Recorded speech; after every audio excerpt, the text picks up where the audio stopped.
बिस्मिल्लाहिर्रहमानिर्रहीम। अस्सलाम वालेकुम। मैं हूं गुलफाम चौधरी। आप देख रहे हैं मेरा फेसबुक पेज और यूट्यूब चैनल।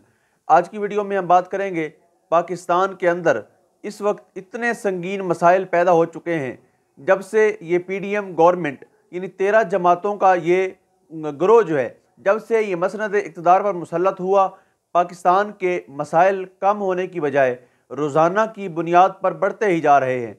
यानी कभी हमें बिजली की किल्लत और कभी गैस की, कभी पानी की, यानी इतने बेशुमार मसाइल जो हर इंसान की बेसिक नीड्स होती हैं, उनके अंदर भी इतनी ज़्यादा कमी आ रही है कि आम इंसान का, यानी जिनका पहले महंगाई की वजह से जीना अजीरन हो चुका था, पहले भी महंगाई जिनकी कमर तोड़ चुकी थी, पाकिस्तान के अंदर पाकिस्तान की आवाम पर जिस तरह महंगाई का तूफ़ान मुसलसल आया, जिस तरह मुसलसल उन पर महंगाई, कभी पेट्रोल बम, कभी गैस बम, मुख्तलिफ कीमतों का जो बम गिराए जाते रहे, ये कौम बर्दाश्त करती रही। अब पाकिस्तान के पास ना तो इतना पेट्रोल अवेलेबल है, ना इतना डीजल अवेलेबल है कि ये दोबारा बिजली पैदा कर सकें। बिजली पैदा करने के हवाले से जो हमारे मेन डैम हैं, उनके अंदर से चूँकि सर्दियों में पानी की तरसील कम होती है, तो वो प्रॉब्लम अपनी जगह खड़ा हुआ है। इस वक्त पूरा पाकिस्तान अंधेरों में डूब चुका, मगर इम्पोर्टेड जोकर्स फ़कत अपने सियासी जोड़ तोड़ में लगे हुए हैं। यानी इससे बढ़ के बेशर्मी और बेहयाई की बात क्या होगी कि पाकिस्तान के अंदर बिजली का बुरान आया हुआ है, पाकिस्तान के अंदर महंगाई का बुरान आया हुआ है, पाकिस्तान की आवाम को बेसिक ज़रूरियात की चीज़ें नहीं मिल रही, और हमारी असम्बली के अंदर कौन से बिल पास हो रहे हैं? क्या आवाम के हक़ में कोई बिल पास हो रहा है? क्या कौम के मफाद में कोई बिल पास हो रहा है? यानी उधर अब भी वही दुकानदारी लगी हुई है, वही इस्तीफे पास हो गए, इस्तीफे रिजेक्ट हो गए, इस्तीफे सेलेक्ट हो गए। ये अजीब तमाशा लगा हुआ है इस मुल्क के अंदर। किसी को अवाम के मफाद से कोई गर्ज नहीं है। अवाम जाए भाड़ में, ये जिए मरे जाए भाड़ में। गरीब को ख़त्म करो, गुर्बत चाहे रहे, गुर्बत अपनी जगह कायम रहे, गरीब को ख़त्म करो बस।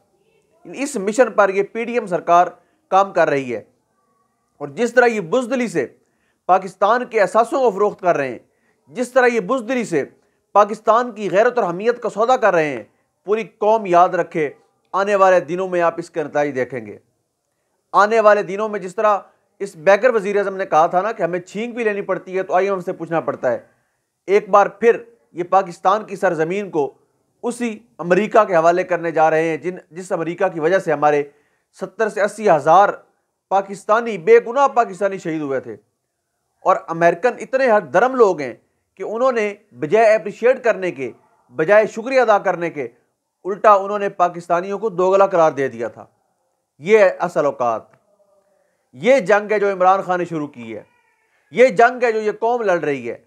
आज भी पाकिस्तान के फैसले बंद कमरों के अंदर हो रहे हैं।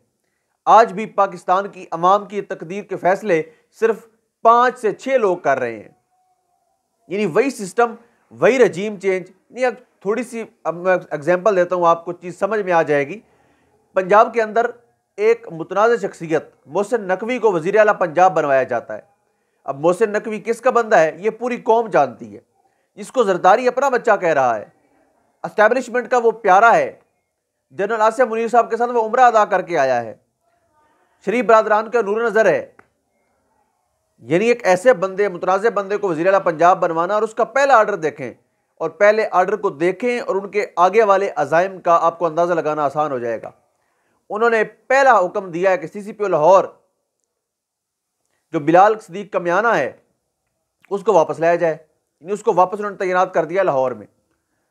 अब आप सोचें, बिलाल सदीक कमियाना वही आदमी है जिसने 25 मई को चादर चार दीवारी का तकद्दुस पामाल किया था। ये वही आदमी है जिसने ख़वातीन और बच्चों पर तशद्दुद किया था। और इससे ज़्यादा ये वही आदमी जिसने हज़रत अल्लामा मोहम्मद इकबाल रहमतुल्लाह अलैह की जो पोती हैं, उनके घर पर हमला किया था, वहाँ क्रैकडाउन किया था।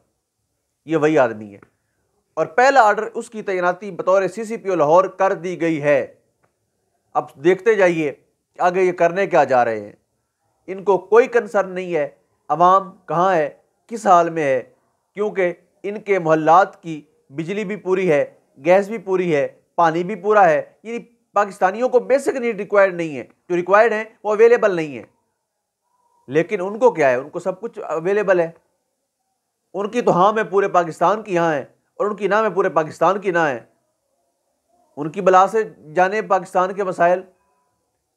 लेकिन याद रखिएगा, यकीनन ये रियाया बादशाह को कत्ल कर देगी। मुसलसल जबर से मोहसिन दिलों में डर नहीं रहते। इस कौम को इतना मजबूर ना करें कि शायद इस कौम का ज़मीर जाग जाए और यह अपना हक लेने के लिए उठ खड़ी हो और आपके मोहल्लात को खशो खासात की तरह बहा के ले जाए। आपके मोहल्लात तब तक सलामत हैं जब तक इस कौम को अपने बेसिक हकूक़ का शऊर नहीं आ जाता। लेकिन याद रखिएगा, जिस दिन ये कौम शोर की बजाय शऊर वाली बन गई, उस दिन के बाद कोई भी शब खून नहीं मारेगा, कोई रजीम चेंज नहीं होगा, कोई मंडियां नहीं लगेंगी, कोई बंद कमरे के अंदर 4 या 5 लोग बैठकर फैसला नहीं करेंगे। अल्लाह पाक वतन अजीज़ का हामी और नासिर हो। पाकिस्तान जिंदाबाद।